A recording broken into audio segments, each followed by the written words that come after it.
नागपूर जिल्हा दोन भीषण अपघातांनी हादरला आहे।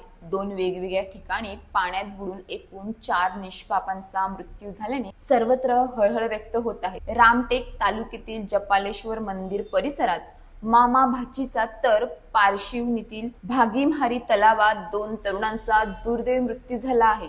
रामटेक तालुक्यातील जपालेश्वर मंदिर परिसरात ही हृदयद्रावक घटना घडली आहे। हर्षाली विनोद माकडे ही मुलगी रबरी ट्यूबच्या साहाय्याने तलावात पोहण्याचा सराव करत होती। दरम्यान ट्यूब निसटल्याने ती पाण्यात बुडू लागली। तिला वाचवण्यासाठी तिचे मामा अजय वामन लोहबरे यांनी तत्काळ तलावात उडी घेतली, मात्र पाण्याची खोली अधिक असल्याने तेही बाहेर येऊ शकले नाही आणि दोघांचाही दुर्दैवी मृत्यू झाला।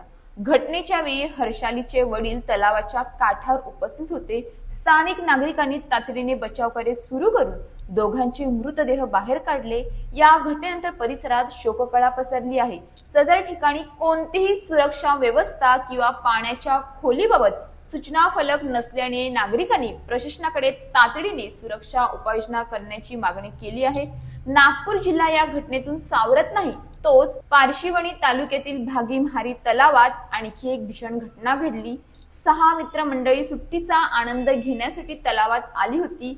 त्यापैकी अविनाश आनंद हा पोहण्यासाठी उतरला, मात्र तो पाण्यात गटांगळ्या खात असल्याचे पाहून मित्रांनी त्याला वाचवण्याचा प्रयत्न केला। दरम्यान संकल्प मालवे यांनीही उडी घेतली, मात्र पाण्याच्या खोलीचा अंदाज न आल्याने तोही बुडाला।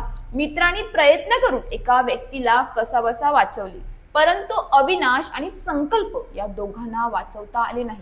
अविनाश आनंद हा प्रियदर्शिनी महाविद्यालयातील बी तृतीय वर्षाचा विद्यार्थी, तर संकल्प मालवे हा सेंट पॉल कनिष्ठ महाविद्यालयातील 12वीचा विद्यार्थी होता।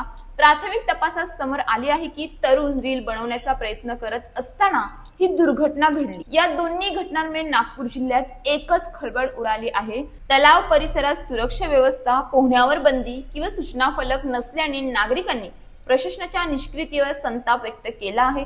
स्थानिकांकडून मागणी होत आहे की पर्यटन स्थळे, तलाव परिसर आणि धार्मिक स्थळांवर सुरक्षा रक्षक, सूचना फलक आणि बचाव साहित्य उपलब्ध करून देण्यात यावे, जेणेकरून अशा दुर्घटना पुन्हा होऊ नयेत। मामा भाची आणि 2 तरुणांच्या मृत्यूने नागपूर जिल्हा शोकसागरात बुडाला आहे।